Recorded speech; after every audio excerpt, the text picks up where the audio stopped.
expectations and you both agree, because we don't, because I'm shifting into relationships because that's a buzzword on this show, expectations. That is that gets Jay riled up. Yeah, well, the reason we're smiling and laughing is because we have said the exact same things on the show, and the fact that we haven't necessarily had these conversations with you, but you are also bringing them up. It's like, okay, there we go.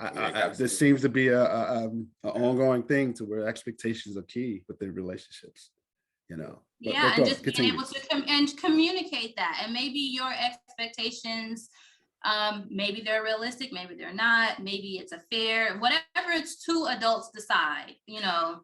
And it's funny you mentioned that, and it's fun, not to cut you off, but it's funny you mentioned that, because I don't know if you saw the Freedom Friday today. I just mentioned that today as far as communication. There are, including myself, there are a lot of people out here that feel that they're afraid to communicate because they're afraid of the result. They're afraid to be felt judged, right? And I think that's something that, you know, is a fear factor, you know, associated with wanting to communicate with your partner, because we don't want to feel judged. We don't want to feel like you look at me differently. You know, I don't want to feel like, you know, I'm disgusting or whatever, or you know, that's one of the, I'm very serious. I'm very serious. The fact that judgment plays a big part on how people communicate. I 100% agree. And I think that that's why we should take our time. And if you, let's say you are the person who you feel like you are an effective communicator and you don't have an issue, you give the other person some grace. Take your time. You know what we do? Okay, first of all, we putting our lives at risk here. You know, we having sex with people we land and don't know nothing. We don't want to, you know, it's like after the fact or later. Take your time. You know, and I think that's more so, and I get it, you know, so, well, we grown, we adults, we know what we want to do.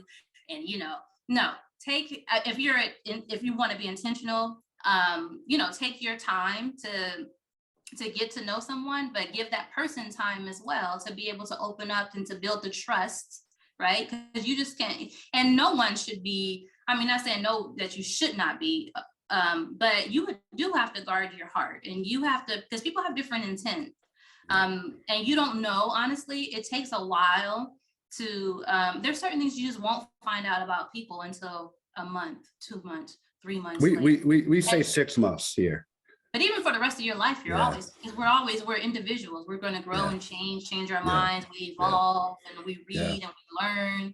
And so you're always going to continue to grow and learn someone, just like how you learn yourself. And you learn new things about your parents, your elders. And if you're a parent, you learn new things about your kid that you didn't know about, you know, and their experiences or their perspective. So you just have to be, you know, open to that. But I definitely think just to be graceful and to give yourself some time, but then also to maybe give the other person some time and learn about them, because the way they communicate may be a little bit differently than yours, and they might have to learn your communication style and vice versa.